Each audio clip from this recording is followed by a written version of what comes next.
Welcome to the Mike Litton Experience Podcast. Mike has over 31 years experience in real estate, finance, and investing. He's passionate about being a father, a teacher, a realtor, an investor, and a leader. Everyone has a story, and our passion is to help them tell it. And now, introducing the host of the Mike Litton Experience, Mike Litton. So what can you expect from the Mike Litton Experience? You can expect stories that will inspire, motivate, advice that will sharpen your focus, and expert information on real estate, finance, and market conditions. Jim Poole, thank you so much for being our guest on the Mike Litton Experience. I'm super excited for our time together, as I'm sure you know. And like we talked about before we hit record, everybody has a story, and our passion is to help them tell it. So with your permission, we're going to start with where you were born, go all the way up to today. And then we want to talk about the amazing things you're doing with NuCalm. NuCalm is an app that I've been using personally. And I've shared with you that it's helped me sleep better. I'm more rested. You really are onto something here. Not to mention the fact that you've done 1,250,000 surgeries without anesthesia. Obviously, it's a powerful technology. Pardon me, but I do want to talk about all the amazing things you're doing with your company. So where were you born? And thanks for being here, by the way. Thanks for having me. I was born in a state of New Jersey. Yeah, I lived there for about 4.5 minutes, I suspect. My mother and my father brought us to Connecticut, but my mother was from New Jersey. And interestingly enough, Mike, I was born on November 19, 1968 in the 19th hour. But back then they didn't know, or they didn't have enough knowledge or tech. But my mother was carrying 2 babies, not one. So it seems a little odd to me that they couldn't tell a 5'4" diminutive woman was carrying 14 pounds of baby. But, maybe the OBGYN was challenged and visually. So I was born, and then 4 minutes later, my identical twin brother, David, came out. And, back then my father wasn't in the delivery room. And when he came in, my mother was holding 2 babies, and my father subsequently fainted immediately. Yeah, really. Wow. What a story. I love it. So did you grow up in Connecticut? I grew up in Connecticut for 11 years and then moved to New York. And then from New York, moved to Boston, lived in Boston for about just under 20 years. And then in the last 20 years, we lived in Delaware, my wife and I, raising our 3 girls. So I'm a Northeasterner, and then a Mid-Atlanticer, and now I'm a Floridian. I moved to Tampa in July. Love that. I love that story, by the way, and I want to make sure you share that with our listeners. So growing up in Connecticut and then also in New York, what was your favorite thing about growing up there? This was in the 70s. Probably sports, fun. I was a Red Sox fan, so this is back with Yastrzemski, Jim Rice, Fred Lynn, Bernie Carbo, Louis Tiant. The golden age. Hated the Yankees. The Yankees just were, they just had an incredible team. The Cowboys. So I grew up in Connecticut, and people are like, oh, so you're a Red Sox fan? Yep.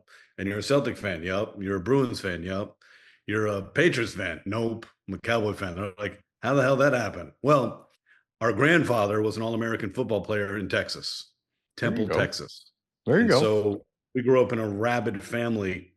But he emigrated to Simsbury, Connecticut. So I grew up with just an incredible obsession with the Dallas Cowboys. And back then, it was the Cowboys versus Steelers. So I think growing up for me, sports, having fun with kids, and it was a different lifestyle back then. You were home, you were upset when your parents called you in for dinner, and all you did was play. So all we did was play. Yeah, we had more playing to do. That's why we didn't want to come in for dinner. Exactly. Dinner? Come on, man. Yeah. We got more to do.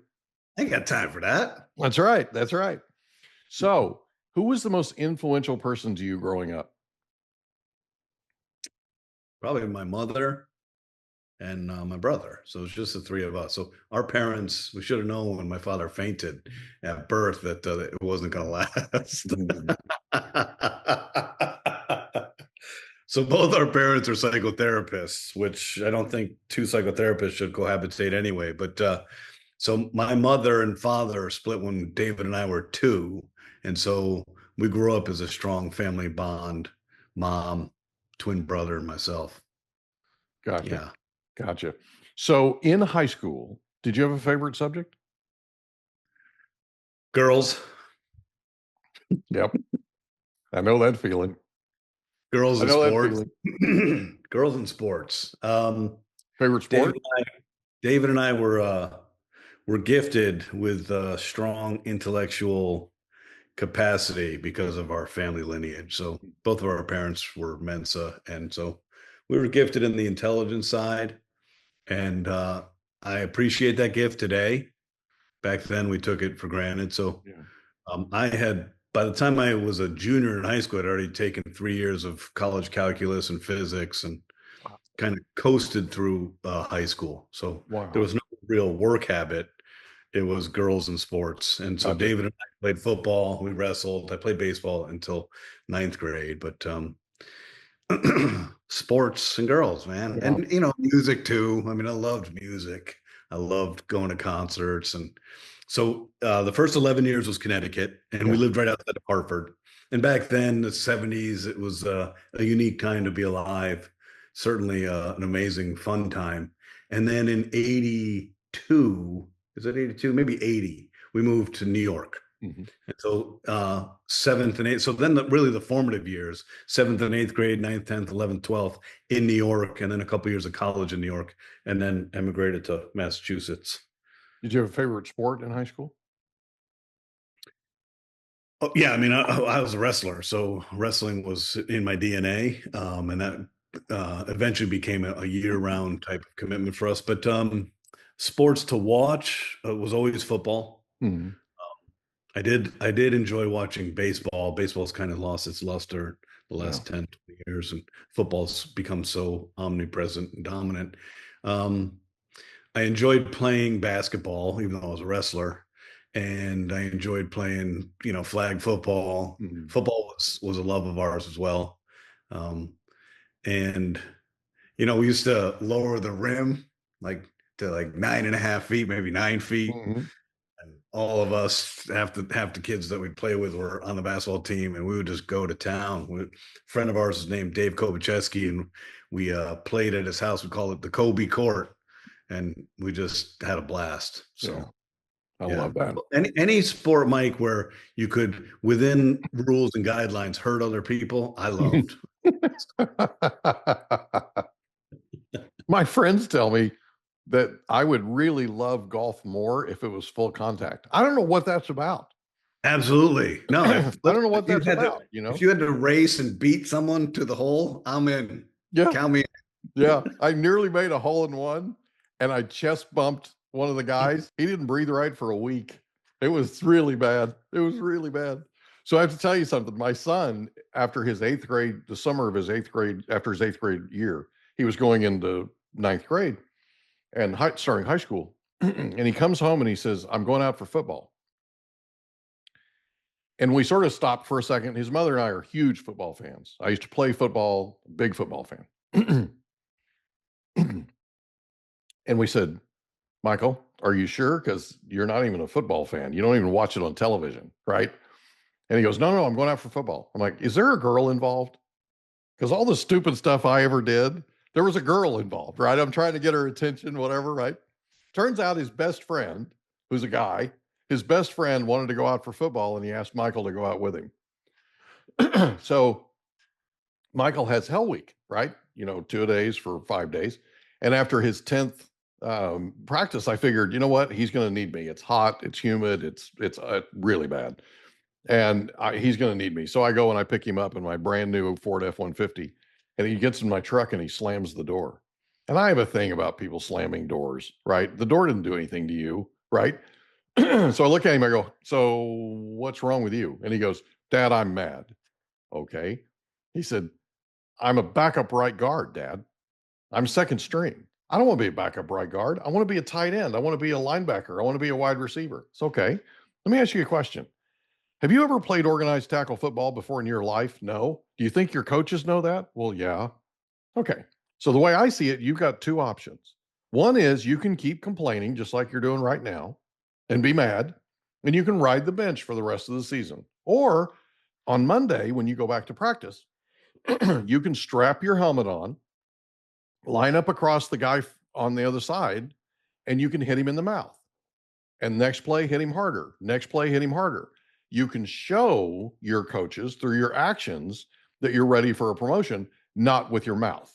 Okay. Mouth's not going to get you anywhere. Next Monday, that following Monday, I go to pick him up at practice.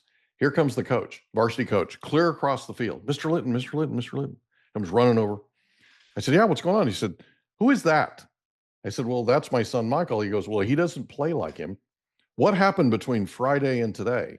I said, well, we had a talk. He goes, keep talking to him. By his fourth game, he's a freshman. By his fourth game with junior varsity, he was elected captain of the team, starting right guard, starting outside linebacker, starting special teams. Nice. Okay. Went all the way through the season. As his freshman year, he was promoted at the end of the season because varsity made it to their first playoff game in school history. Played played Ironman football for a smaller school that was younger, right? And they promoted him to varsity, made him a starter on special teams. So they lose their first game, their first playoff game. We're in the truck going home, and I said, Michael, you pumped up about next season? Because all the coaches have been coming up to me going, he's a shoe-in for varsity. He's going to be our starting outside linebacker. We're going to, right, all this stuff. Where he's going to be a tight end, all this. And he says, nope. Really? Can I ask you why? And he goes, yeah, I don't like being yelled at, and I don't like getting hit. I'm like, well, welcome to football, right? He goes, but I knew our standard. I knew if I started, I had to finish strong. And he goes, playing football made me love basketball even more. I want to play basketball full time. So his junior and senior year in high school, he was the MVP of his high school football team, or basketball team, I mean. So Nice. Pretty wild. And I was actually internally, I was really relieved because watching him out on a football field, it's rough. As a parent, it's rough watching all that. So you graduate from high school, you go to college. Where did you go and why? I went to Hartwick College. I went because of a girl. You're kidding. Oh, I'm not kidding. I love it. So Hartwick College was in the same town as the high school I graduated from. Yeah. My girlfriend at the time, her name was Mary. She was a junior in high school and I was a senior. So it seemed to make sense that I should stay local. Right. Commit to Hartwick, which I did. And before I started as a freshman, we had broken up. Yeah. That's the way it works every time, man. Yes. So I went to Hartwick College in the Catskills of New York in 1986. And I spent 2 years there. And I spent 2 years having the time of my life. Yeah. Boy, did I have fun. I was young. David and I we graduated when we were 17. So I started college as a 17-year-old with braces. Yeah. Right. Yeah. And, it was the first autonomy. I was too young, too immature, had no sense of responsibility and just loved to explore and figure. You learn the boundaries after you cross everyone you can find. So I spent 2 amazing years. And if you want to get all your rocks out, that's what I did. Yeah. So you leave Hartwick. Where do you go? So I left Hartwick. I didn't leave on my own will. I was asked not to return. When I say that, I didn't take care of the obligation of school. In fact, upon reflection, it's been a lot of years, but I've got 2 girls now in college and a daughter who graduated, and they're having fun and they're in school at Florida Atlantic University and they're on the beach. And I'm like, you're really there to study and learn. And I'm thinking back to myself, I didn't do any of that. So there was classes I didn't go to. I mean, you don't do well when, all right, freshman year, fall semester, I get a 1.8 Q. Now, Wow. I'm a top of the class type of student. And then they say, okay, Mr. Poole, you're on academic probation. That wasn't a fun conversation to have with our parents. No So kidding. then the next semester, spring semester, freshman year, I get a 1.67. Oh So I no. didn't go up, I went down. So I was like, okay, sophomore year, I'm going to do better.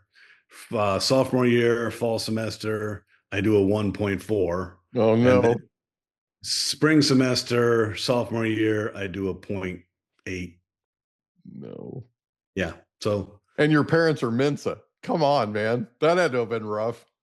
they were not pleased. So so I got asked not to return. So basically, at this point, I'm 19 years old. Yeah. I was raised with aspiration. I was raised with expectation, Yeah. and I failed on all fronts. Yeah. And I remember back then at 19 years old, there was not a lot of self-reflection, accountability. I was Right. angry at everybody around me, which really is nonsensical because it's really only up to me. But I chose the choices. I mean, listen, I had 2 years, so like 730 days Mm-hmm. of fun and frolic. Mm-hmm. It was amazing. Yeah. And I got what I deserved, which is thank you, but no thank you. So therein lies the trials and tribulations of kind of picking yourself up from your bootstraps Mm-hmm. and figuring this out. Yeah. And so here comes the arc in my life where I get to eat a lot of humble pie. So I moved to Massachusetts and I go and I visit University of Massachusetts at Amherst, and I visit with a academic counselor, and I say, I'd like to come to school here. Okay, great. Do you have your transcript from your prior school? Yes, I do. And uh, I remember sitting there and I'm nervous and I'm excited and she looks at my transcript and she just looks at the one page and her eyebrows furl and she looks at the next page and she just literally starts laughing. She's like, "You're never getting in here. Yeah.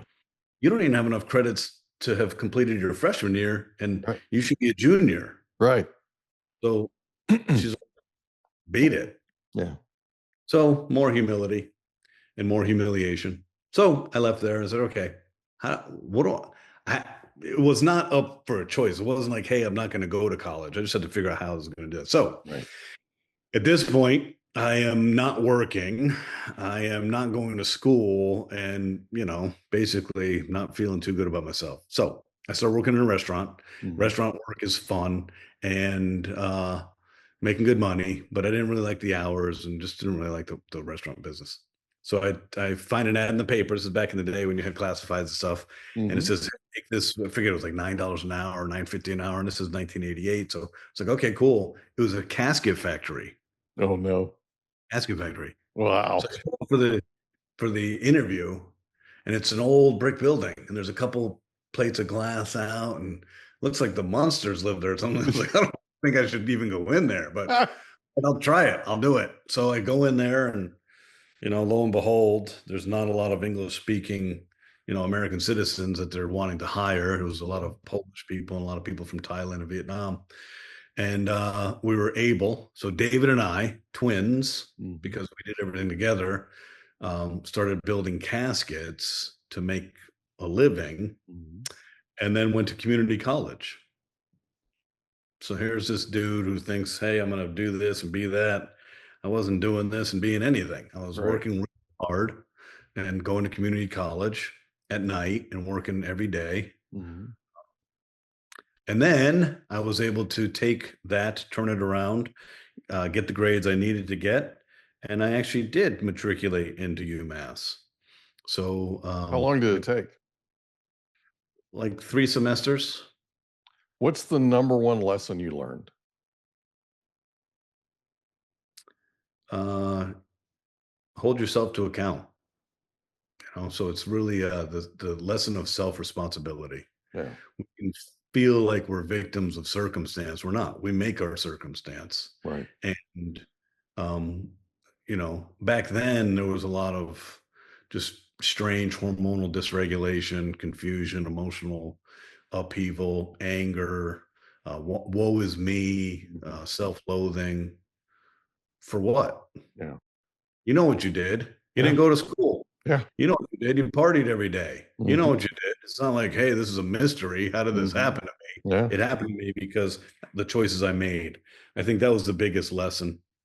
And then it never hurts to eat a good boatload of humble pie. Yeah. So And that's the UMass, truth. yeah, UMass was a great experience. I loved uh, going to UMass. I was a little older then, right? So Yeah. I was still a traditional student, but I was like 20, 21, 20 when I was a junior there. Yeah. So, and it was different. When David and I started college, our parents were paying for it. Mhm. After I got kicked out, my parents said, "No, I'm not doing that again." Yeah. So paying so at UMass in Amherst, the library is 26-story building, and I would find, I think like on the 24th floor was like Korean studies and Asian studies. It was a pretty empty floor, and that's where I'd go every day and study. Mhm. And so I ended up graduating with high honors from UMass and got to wrestle there, and I get to get my life back, and that's where I So, started martial arts as well. So isn't it? uh, I was working. I was working hard. I was working hard at school, Mhm. enjoying being a student. I was Yeah. engaged, meeting my professors. I was doing things I wanted to do. I was learning a lot, and I was wrestling, and I was doing martial arts. So it was a very busy time, and it was a great time. And Amherst, Massachusetts is a beautiful place with all four seasons and a lot of kids. There's several schools in that whole area. Yeah. Um, so yeah, so Yeah. I made UMass is an amazing school. yeah, it was a good school. So, would you say that you learned from what you learned, you were taking ownership of your education? Absolutely. Yeah. In fact, it would beg the question that most kids should probably take a gap year and Yeah. work and get a feeling for the um, what the responsibility of living is, and Mhm. to be responsible for yourself, the cost of living. I mean, today I can't imagine. I mean, you go to Starbucks today and a coffee is $7. So Mhm. it's a little different. I think inflation has really changed the game for kids, but I think everybody, because of you skate through high school and, you know, I didn't learn study habits. I didn't Yeah. have to. And then you get into college and you're still too young and you're mischievous and Mhm. you're just learning on the fly. You're faking Yeah. it until you make it. But at the same time, Mike, if you said, "Hey, would you do it all over again?" Hell yeah, I would. Yeah. And I would enjoy every minute Yeah. and I would love it. And Mhm. I would take the humiliation and I'd take the humble pie and I'd take the beatings and I'd take the failures and I would, work as hard as I did. I loved the path I was on, even if I didn't love it sometimes during it. Well, the value of the lessons you learned, right, from the experience that you had of falling flat on your face, right, and like you said, eating humble pie, oftentimes that helps to form you in a way that if you hadn't gone through that, you'd have never learned it, right?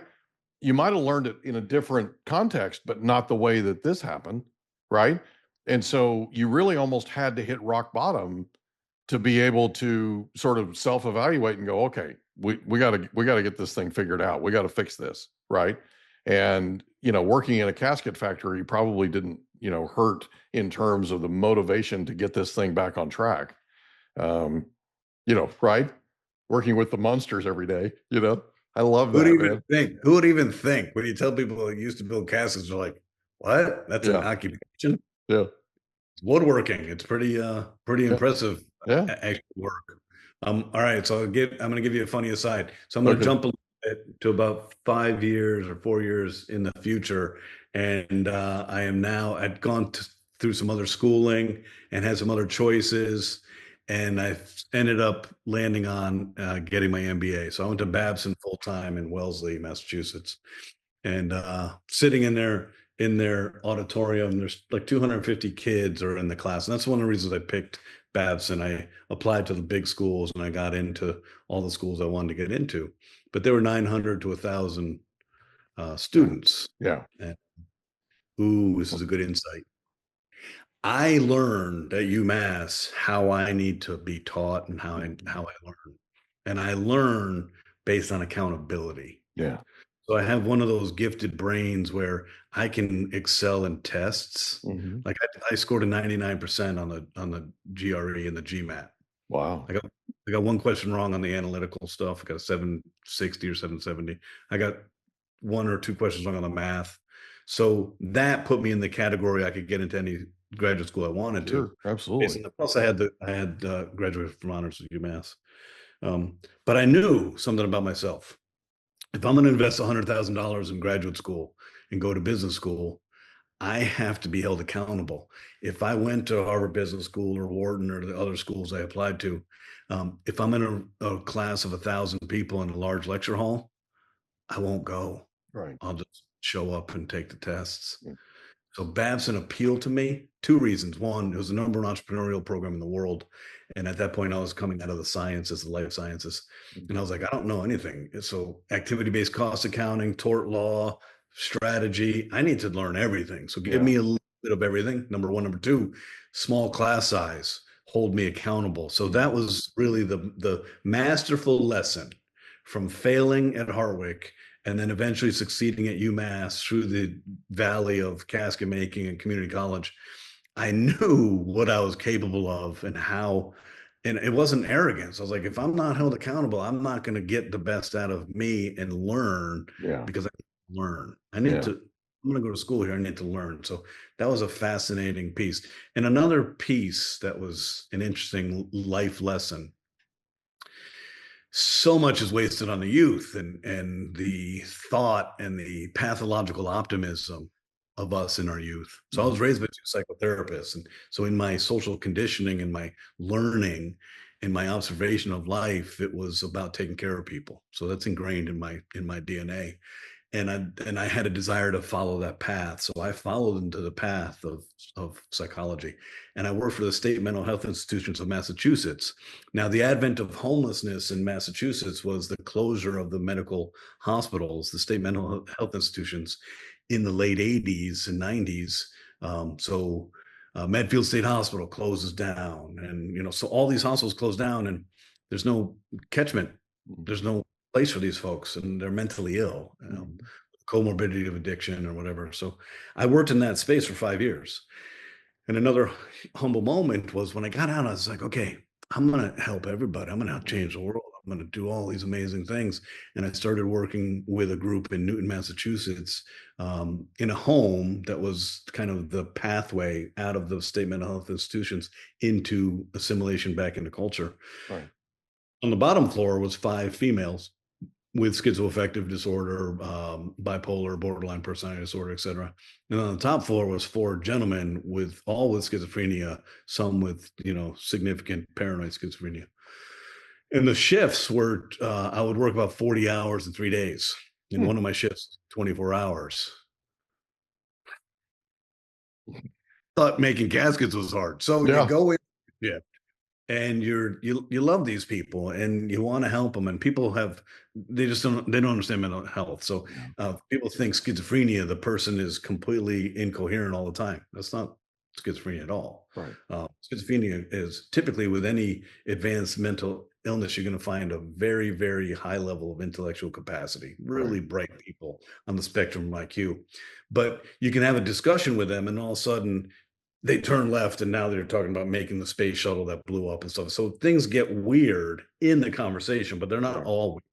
So I'd go into every shift thinking, hey, I'm going to do this, I'm going to do that, I'm going to do this, do that. And by the end, man, it's survival. I'm like, I don't know if I'm helping them or if I'm becoming mentally ill. But after 40 hours and 3 days for several years of doing this, I was losing my marbles. Yeah. I was also losing faith that I could have the impact I wanted to have.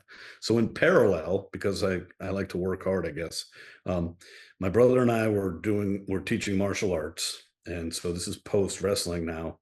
And we're teaching other people and running a dojo or whatever.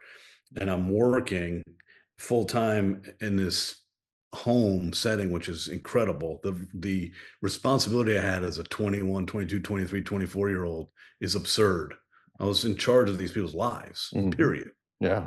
I was doing a lot of grant writing, a lot of work for the state mental health institutions, and just a lot of very, very responsible, mature stuff as a kid, being underpaid and undervalued, because as a society, we underpay and undervalue that aspect of life. So in parallel, I go to Harvard Medical School, do a post-baccalaureate med school sponsorship program. So now I'm studying for the MCAT and I'm studying for an MD PhD program. Mm-hmm. Who does that in their side? That's my side gig. Yeah. So I went through that whole process and then got accepted to an MD PhD neuropsychopathology program. Mm-hmm. Now, this is going to study the etiology and the genesis of mental health. Why did I do that? Because in mental health and in counseling, and we all know this, when you're speaking to someone who's depressed, you kind of leave and you feel depressed. When you're speaking to someone who's anxious, you kind of leave and you feel anxious. Mm-hmm. So there's this gray area and there's this tortured psychology that happens, and it's really hard to figure out. Mm-hmm. But in math, in neuropsychopathology, I can actually study black and white etiology, biochemistry, neuronal coherence, pathways of the brain. So there was a black and white element, and that kind of what I aspired to do. So I got into that. I did the MCAT, did all the studies, and worked really, really hard. And then one night, 2:00 in the morning, I had a cathartic breakthrough, and I'm with my wife, and I go out and I get on our futon. Remember the futons? That was our couch futon. And my wife wakes up around 5:30. She comes out, and I'm out there just kind of sitting. And she's like, "What are you doing?" I said, "I don't want to go that route. I don't want to go get my MD PhD." She said, "Dude, you just worked for like 3 years, incredibly hard, and you achieved your goal." I said, I don't want to go to school for 8 more years." Yeah. She's like, "So what are you going to do now?" I said, "I don't know. Mm-hmm. Maybe I'll go to law school. Maybe I'll go to business school." And that's the genesis of business school. Yeah. Then I apply and I take the GMAT or GRE. And I took every post-college exam you could take. Right. Now I get accepted into Babson. I'm really excited. And we're doing the kickoff. And the admissions director gets up. She says, "We have an incredible class this year. We've got a cheese maker. We've got a couple doctors. We've got some pilots. We even have a casket maker amongst us." I remember sliding in my chair. I was like, "Oh my God." All that education. And you're a casket maker. Oh my God. So there you my go. goodness. So you know what? When we start feeling really good about ourselves, you're reminded. I'll never forget. I'm feeling it right now. How small I felt in my chair with 249 other strangers. I haven't met any of these people. Oh my God. No, some of them are doctors. That's impressive. Some of them are cheese makers. Wow. And then there's the casket.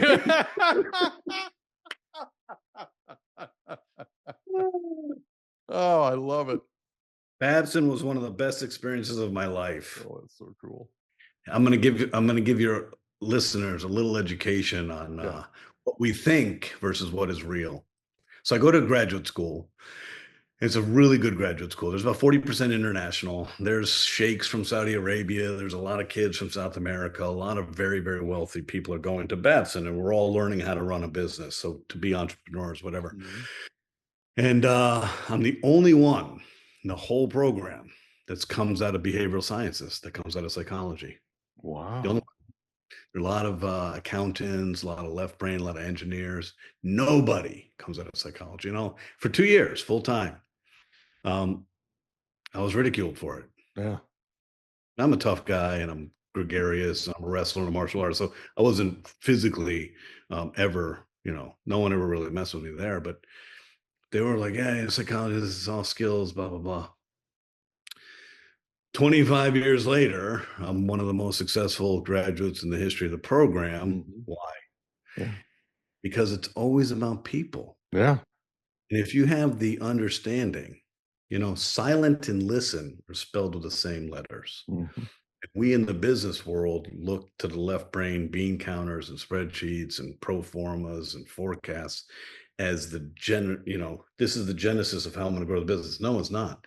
If you don't have the right people doing the right things at the right time with the right inspiration and motivation, you don't win. Mm-hmm. So the psychology background was foundational for me to be in a position for success in business. And it always has been. Always. That's fascinating. But during the program, I remember, countless times people kind of looking down their nose at me, be like, whatever, dude. Like, I'm going to do activity-based cost accounting, or I'm going to do finance, or I'm going to do, enterprise valuations. Right. But I'm the one who ended up on Wall Street, and I'm the one who ended up CEO of companies, and I'm the one who ended up leading enterprises. Yeah. And was it because of that education? Sure. Babson gave me the foundation and the skill set to understand how to run a business. But it was before that. Mm-hmm. State mental health institutions of Massachusetts are growing up with parents who are psychotherapists and learning how to be observant, how to listen, how to engage in empathy, how to pay attention to what people are saying to you, or their body language, or what's going on here, and how do I turn that into motivation? How do I direct? How do I lead? How do leaders aren't good leaders if no one wants to follow them. So that's a fascinating experience. And it's very hard to be a leader if you don't know who you're leading, right? Yes. If you don't know how to sit with somebody and stay in curiosity and stay out of judgment and figure out who they are and figure out how you win with them, right? Those same people that were making fun of you at Babson are still trying to figure out how people behave, right? Yes. They're still trying to figure out personality traits. They're still trying to figure, you know what I mean? They're still trying to figure out how to communicate with people. And they spent all that time laughing at you, and you actually knew going in exactly what it was that you needed to do. You had built that skill set, right? And that ability to read people and get a feel for where they're coming from. And it's part of the reason that I'm writing the book that I'm writing about, The Power of Questions, because I told my kids this. They're both grown now. They're both graduated from college, and I told them, I said, I want you to do something for me. I want you to take out your Microsoft word processor, and I want you to type in the largest font you can, stay in curiosity. And then at the bottom, I want you to write, stay out of judgment. I want you to print it, and I want you to put it in front of wherever you work. So if you're on the phone during the day and you're talking and working and doing your thing, put it up in front of where you work so you can look at it every day. Because it's very hard in our culture to stay there. It's very hard in our culture to stay in curiosity and to stay out of judgment unless you're regularly reminded of it, and it takes effort, right? It takes effort. It's much, much easier to just talk at people than it is to ask them questions and stay curious and figure out where they're coming from, and then figure out a way how you win with them. So that totally makes sense. So you left Babson. Where did you go from Babson? I spent the next decade working in Wall Street M&A. Yeah. So consulting, helping with mergers and acquisitions, doing the entire value chain. So there's another value of the Babson piece. I could do the target diligence on a targeted acquisition. I could build the investment thesis from the pro forma to whatever analysis needed to be done, but then organizationally look at the strategy for growth, et cetera. And then post acquisition, I would run the company. So the whole kit and caboodle. I really liked it. There was a lot of venture capital, a lot of intellectual capital in Boston. And so that was my area for a while. Right. Medical device, biotech, information systems, financial services. And consulting is fun because it keeps the active curiosity. We hope you enjoyed another episode of the Mike Litton Experience. If you did, do us a favor, smash that subscribe button, tell your friends, family, and coworkers about our program, and wherever you get your podcasts, please leave us a rating. It helps us to connect with quality people just like you. And that's a wrap. Another episode of the Mike Litton Experience in the books. Reach out to Mike on Instagram at Litton Realty. Want to meet with Mike? Check out calendly.com/Rio760.